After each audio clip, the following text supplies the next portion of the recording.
बहुत प्रयास हुआ। जब जब हम लोगों ने अलग राज्य का परिकल्पना किया तब भी इन लोगों ने हंसी उड़ाई कि आदिवासी लोग अलग राज्य लेगा।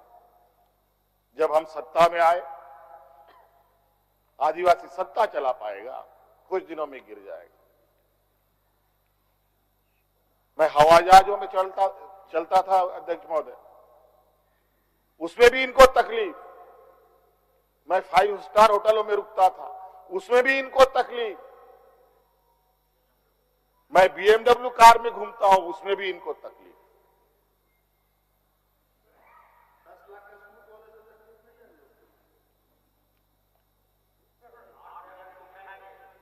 क्या कहावत है कि हम करें तो गुनाह, ये करे तो क्या, यही कहावत है। खैर छोड़िए अध्यक्ष महोदय, बड़ा विचित्र स्थिति है। अब जो स्थिति दिखाई दे रहा है अध्यक्ष महोदय, कुल मिलाकर झारखंड के परिप्रेक्ष्य के अलावा पूरे देश के पैमाने में अब आदिवासी, दलित, पिछड़ा अल्पसंख्यक सुरक्षित नहीं। विशेषकर झारखंड में तो यहां के खनिज संपदाओं को, जो वर्षों से इस पर लोगों की गिद्ध नजर है और आगे भी रहेगी। ये तो हम थे अध्यक्ष महोदय, ये बहुत फूक फूक करके उनको आगे बढ़ना पड़ता था। ये खुला दरवाजे की आदी हो चुके हैं, इनको कोई रोक टोक नहीं कर सकता।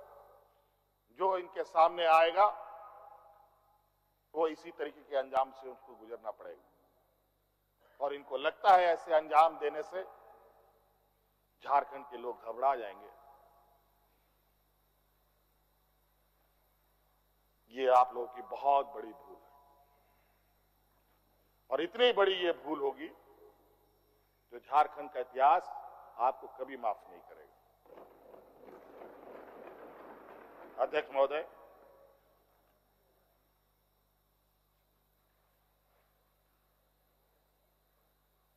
आज जो षड्यंत्र का पैमाना है वो इस कदर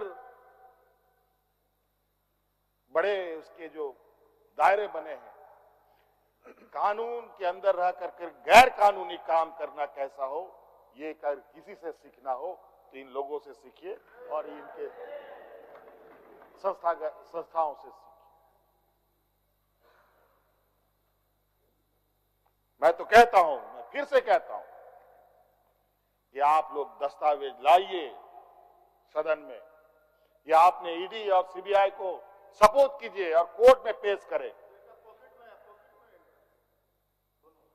एक भी दस्तावेज अगर आप लोग निकाल के दिखा दें कि हमने 8.5 एकड़ जमीन हड़पी है, तो मैं उसी दिन राजनीति से संन्यास किया, झारखंड छोड़ के चला जाऊं।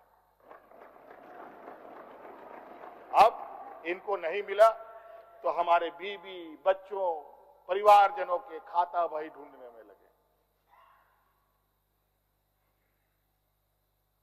ये पैसा कहां से आया, वो पैसा कहां से आया, ये आया, वो आया।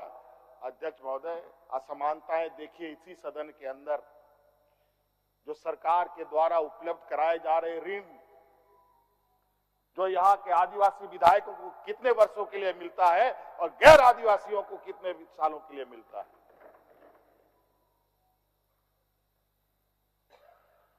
इस विषय पर गंभीरता से सोचने की आवश्यकता है। देखो, ये बहुत लंबी लड़ाई है।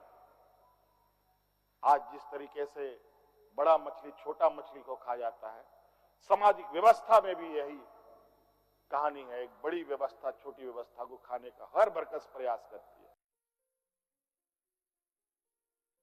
ये लो मुंह मीठा करो, आज मैंने अपना जॉब छोड़ दिया, अब हम पूर्णिया वापस जाएंगे।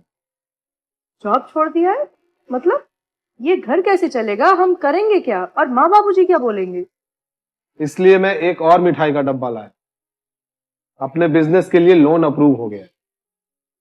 अरे लोन अप्रूव हो गया वो तो ठीक है, लेकिन पूर्णिया में हम रहेंगे कहाँ? अपना घर भी तो नहीं है वहां। इसलिए तो एक और मिठाई का डब्बा अलग से लाया हूं। हमने पूर्णिया में घर ले लिया है। पूर्णिया के ई होम्स पैनोरमा में। पूर्णिया में पैनोरमा ग्रुप लेकर आए हैं ई होम्स पैनोरमा। बड़ा घर, आलीशान जिंदगी और अत्याधुनिक सुविधाओं के संग। अरे अरे, अब क्यों मुंह मीठा करवा रही हो? क्योंकि हम घर वापसी जो कर रहे हैं। घर वापसी की खुशी पूर्णिया में ई होम्स पैनोरमा के संग। ई Homes Panorama, luxurious lifestyle redefined.